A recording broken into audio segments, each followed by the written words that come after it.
अभी जो ये नुस्खा इस्तेमाल कर रही है मौजूदा हुकूमत हारून साहब के इलेक्शन का इल्तवा सिर्फ इसलिए हो रहा है ताकि इमरान खान साहब को किसी भी तरीके से घेर लिया जाए, इसमें मुल्क का कितना नुकसान हो सकता है? मुल्क का नुकसान ही नुकसान है। आप गौर नहीं कर रहे मुल्क में हो क्या रहा है? 700 अरब रुपए कम अज़ कम नुकसान है सैलाब से, मेरा ख्याल है बढ़ेगा। कपास की 80% से ज़्यादा फसल सिंध में तबाह हो गई। सबसे ज़्यादा इस मौसम में सिंध में फसल होती है, कपास होती ही ज़्यादा सिंध में, इसलिए कि गर्मी ज़्यादा पड़ती है। कपास को खजूर तबाह हो गई बिल्कुल। आज मेरे एक दोस्त हैं, खैरपुर के रहने वाले हैं, उन्होंने कहा मैं तो खजूरें बांटा करता था, इस वक्त मेरे पास 1 किलो खजूरें। आम की फसल उससे पहले तबाह हो गई, राई की फसल तबाह हो गई, और जनाब आम को तो पहले ही नुकसान पहुंचा था। मिर्च की फसल तबाह हो गई, आलू और टमाटर की तबाह हो गई। ये तो चंद हफ्तों के बाद पता चलेगा ना। इधर ये सूरत हाल है। 50,000 से ज़्यादा मकान तबाह हुए हैं। मेरा ख्याल है 60-70 हज़ार का फिगर होगा। अभी तो डेटा जमा हो रहा है। जनूबी पंजाब में उससे ज़्यादा, बलोचिस्तान में उससे ज़्यादा, सिंध में बहुत सी जगहों पे 4-4, 5-5 फुट पानी खड़ा हुआ है। किसी को फिक्र है उसकी? एक इश्तहार छाप दिया कि फ़ंड एलोकेट कर दिया। वो फ़ंड एलोकेट करना एक काम है, उसका पूरा मंसूबा बनाना, लोगों की दाद रसी करना। जो जनूबी पंजाब से ट्वीट्स आ रहे हैं और जो मैसेजेस आ रहे हैं वो इतने हौलनाक हैं कि पढ़ना मुश्किल है। माएँ अपने बच्चों को ढूंढ रही हैं। एक इकलौती बच्ची किसी की बची है, वो दरिया के किनारे खड़ा रो रहा है।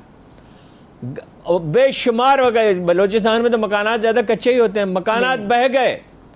अगरचे उतना माली नुकसान नहीं हुआ, मगर गांव के गांव उजड़ गए। जो डैम बन रहे थे वो टूट गए हैं, और डैम जो बनते ही बलोचिस्तान में, सिंध में ऐसे ही डैम बनते हैं जो सैलाब का बोझ नहीं। और उधर क्या हो रहा है कनाडा में? 25 आदमियों का डेलीगेशन लेके गए परवेज अशरफ साहब। 25 बांग्लादेश के हैं, 5 बांग्लादेश का ज़र मुबादला के ज़खायर कितने हैं, हमारे कितने हैं, शरह तरक्की उनकी क्या और हमारी क्या है, कोई तनासब ही नहीं है। तो 25 इंडिया के 9 हैं जो हमसे 8 गुना बड़ा मुल्क है। और बांग्लादेश के और इंडिया के लोग जो हैं वो अपने सफारत खानों में रह रहे हैं और टैक्सियाँ इस्तेमाल कर रहे हैं। ये हो रहा है तो इकानमी का क्या बचेगा जी? सियासी बेयकीनी अव्वल तो सबसे ज़्यादा खौफनाक चीज़ होती है मईशत के लिए। ये अभी तो लोगों को नुकसानात का अंदाज़ा ही नहीं है। एक तो कशीदगी पैदा होगी, अफरा तफरी होगी। क्या तहरीक इंसाफ अब हाथ पे हाथ रख के बैठ जाएगी? आज भी उनकी मीटिंग हुई है पार्लिमानी पार्टी की। असद उमर इससे पहले कह चुके हैं कि लॉकडाउन कर देंगे, शहरों को बंद कर देंगे, फिर इस्लामाबाद की तरफ चल पड़ेंगे। पता नहीं किस अक्लमंद ने ये मंसूबा बनाया है। भाई 50-55% आबादी उसके साथ है और डट के उसके साथ खड़ी है। खातीन हैं सबसे ज़्यादा, बच्चे हैं और नौजवानों के जो 20 से 35 साल के, 18 से 35 साल की उम्र के नौजवान हैं, उनमें अक्सरियत है। तो वही लोग, यही लोग निकलते हैं ना मैदान में। तो करेंगे क्या? मैं नहीं समझता कि मंसूबा कामयाब हो सकता है, लेकिन मंसूबा यही है। होना क्या चाहिए हारून साहब अगर ये कामयाब नहीं रहेगा, या मंसूबा अभी तक ये आप क्या समझते हैं होना क्या चाहिए मुमकिन गिरफ्तारी के नतीजे में? इलेक्शन होना चाहिए और क्या। देखिए, कोई निगरान हुकूमत बन जाए, बुरी हुकूमत बन जाए, मेरी ज़ाती राय में उसमें कोई हर्ज नहीं है। इत्तफाक राय से बन जाए, गैर जानबदार लोग आ जाएं, माहौल को ठंडा किया जाए और गुफ्तगू की जाए। और गुफ्तगू बात सतह पे होती भी रहती है। अब तो दूसरे ममालिक भी मेरा अंदाज़ा है कि इसमें इंटरेस्ट लेंगे जिन्हें पाकिस्तान से दिलचस्पी है। खामोशी के साथ गुफ्तगू होगी, ज़ाहिर है उसका ऐलान तो नहीं होता, और इसके बाद इलेक्शन हो।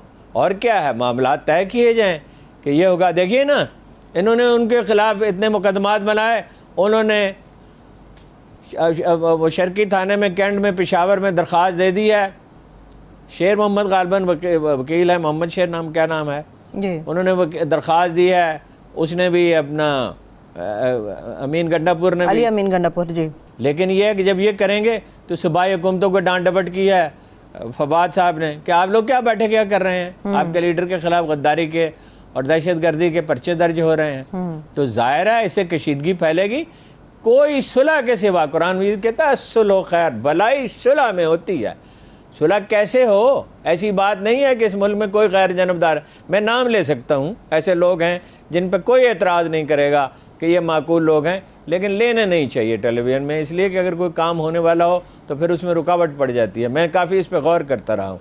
ऐसे लोग मौजूद हैं, उन्हें जिम्मेदारी सौंपी जाए, बात करें खामोशी के साथ, ऐलान किए बगैर, और कोई रास्ता निकालें। सही है, ठीक है। लेकिन अरुण साहब, रास्ता किस तरह से निकलेगा? अभी जो लसबेला हेलीकॉप्टर हादसे की इंक्वायरी रिपोर्ट आई है उसमें बड़े संगीन किस्म के इल्जामात लगाए गए हैं, अहम इंकशाफात हुए हैं, ये तो एक और मुश्किल खड़ी हो जाएगी। नहीं, उस रिपोर्ट में तो ये कहा गया कि तहरीक इंसाफ मुलव्वस ही नहीं है। अच्छा, कोई पार्टी मुलव्वस नहीं है। कोई 700 कितने वो अपना 580 ट्वीट 204 आदमी उसमें मुलव्वस हैं। कितने हैं? 580 अकाउंट्स हैं अरुण साहब। अपना 204 आदमी उसमें मुलव्वस हैं, तो 204 पाकिस्तानी उसमें हैं। आप मुझे बताइए, अगर तहरीक इंसाफ उसमें बतौर पार्टी के मुलव्वस होती। अच्छा देखिए उसमें कौन लोग हैं, ये मैं नाम भी लिखे थे। वो जो कमेटी थी 6 आदमियों की, 4 FIA के अफसर थे जी, साइबर क्राइम के डायरेक्टर मोहम्मद जाफर, ISI के कर्नल 7 और IB के वकार निसार चौधरी। 6 आदमियों की कमेटी ने रिपोर्ट दी है, कोई पार्टी इसमें मुलव्वस नहीं। 2 से 4 आदमी होते हैं अगर तहरीक इंसाफ उसमें मुल्क की सबसे बड़ी पार्टी अगर उसमें मुलव्वस होती। 204 तो कमेंट्स जो हैं वो इमरान खान के 10-15 मिनट में आ जाते हैं अगर वो एक ट्वीट कर दे, और कोई दूसरा कर दे तो उसमें भी 1000-1500 हो जाएंगे। हमारा अपना तजुर्बा ये है कि अगर आप किसी नाजुक मौजू, किसी अहम मौजू पे एक ट्वीट करते हैं तो 200-400 ट्वीट तो उसके 10-15 मिनट में रीट्वीट हो जाते हैं। तो उन्होंने तो बरी कर दिया उसको कि ये इंडिविजुअल, उन्होंने कहा ये इंडिविजुअल्स हैं, पार्टी नहीं है। तो इसके बाद उसमें क्या बाकी बचा? मैं वो तो मुकदमा खत्म हो गया। मैं आपको बताती हूँ अरुण साहब उसमें क्या बचा। उसमें ख्वाजा आसिफ साहब जो मुल्क के वज़ीर दिफा हैं वो बताते हैं कि क्या कुछ बचा है। अरुण साहब, अगर इंक्वायरी कमेटी ने क्लीन चिट तहरीक इंसाफ को दे दिया तो क्या मुल्क के वज़ीर दिफा को सूट करता है? इल्जामात लगाए। पहली बात है 500 ये कह रहे हैं ना 500 कह रहे हैं, ये 500 नहीं थे, ज्यादा थे, और 204 आदमी से मुलव्वस थे। तो कमेटी ने तो कह दिया कोई पार्टी मुलव्वस ही नहीं है, इंडिविजुअल्स हैं। उसमें से 6 की गालबन तफ्तीश होगी, 84 आदमियों को आइडेंटिफाई किया गया, 78 का डाटा दिया है नादरा को। तो इसमें से तो जाहिर है कुछ निकलने का नहीं। सही है। तो क्या वज़ीर दिफा ख्वाजा आसिफ साहब को अपने इल्जामात वापस लेने चाहिए, माफी मांगनी पहलू में दिल का जो चीरा तो एक कतरा खून न निकला। क्या बात है, बहुत शोर सुनते थे पहलू में दिल का, जो चीरा तो एक कतरा खून न निकला। ख्वाजा आसिफ साहब माफी मांगेंगे इन इल्जामात पे अरुण साहब? इस मुल्क में रवाज है माफी मांगने का, वो और लोग होते हैं जो माफी मांगते हैं। हालांकि अगर वो माफी मांग लें, इस पे अखलाक की जुर्रत का मुजाहरा करें तो इसमें उन्हें दाद दी जाएगी, लेकिन कोई तवक्को तो नहीं है। बाकी क्या क्या कहा जा सकता है? किसी आदमी का ज़मीर और ज़ौक़ किसी वक्त भी जाग उठे, उसे एहसास हो, इज़्ज़त नफ्स का इदराक हो, तो उन्हें मादरत करनी चाहिए। असूल की बात है ये। बिल्कुल बिल्कुल दुरुस्त।